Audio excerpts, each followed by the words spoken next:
Waziri Mkuu wa Israel Benjamin Netanyahu amemwomba Rais wa Marekani Donald Trump kuahirisha mpango wote wa mashambulizi ya kijeshi dhidi ya Iran, huku maandamano makubwa ya wananchi yakiendelea kuikumba nchi hiyo na kuzua wasiwasi mkubwa wa kiusalama katika eneo la Mashariki ya Kati. Ombi hilo limekuja wakati mataifa kadhaa ya Kiarabu yakionya kuwa shambulio la Marekani linaweza kusababisha mzozo mpana wa kikanda.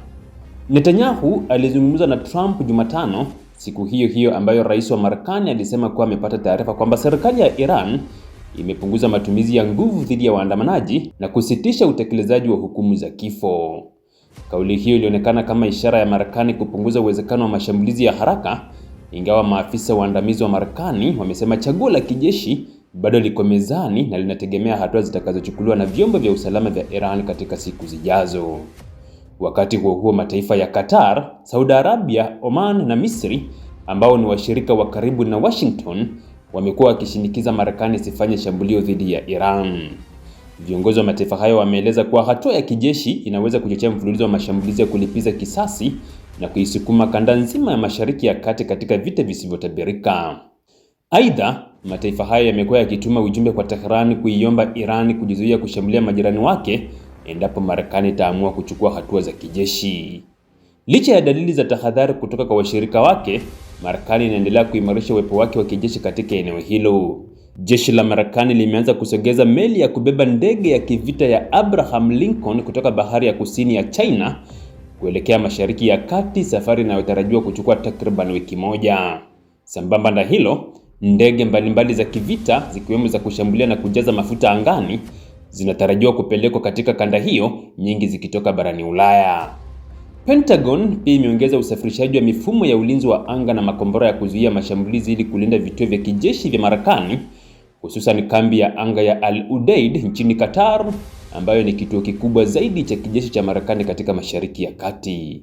Hatua hizi zinalenga kuzuia Iran kuchukua hatua za kulipiza kisasi na pia kumpa Rais Trump chaguo zaidi iwapo ataamua kuidhinisha shambulio.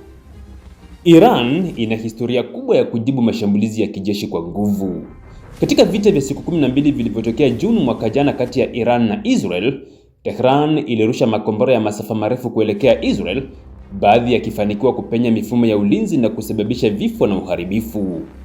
Baada ya Marekani kushambulia vituo vya nyuklia vya Iran wakati wa mzozo huo, Iran ilijibu kwa kurusha makombora kuelekea kambi ya Al Udeid, ingawa mashambulizi hayo hayakusababisha vifo.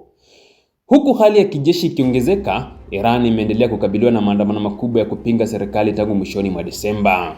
Maandamano haya yanatajwa kuwa miongoni mwa makubwa zaidi kuwahi kushuhudiwa nchini humo katika miongo ya hivi karibuni. Serikali ya Iran imekata mawasiliano ya internet kote nchini, jambo ambalo limefanya iwe vigumu kuthibitishwa kwa uhuru kiwango cha ukandamizaji unaoendelea.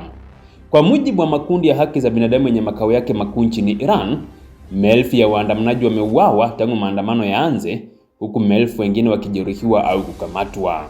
Baadhi ya maafisa wa Iran wamekiri kuwa idadi ya vifo ni kubwa zaidi, lakini takwimu kamili bado hazijathibitishwa kutokana na ukataji wa mawasiliano na udhibiti mkali wa taarifa.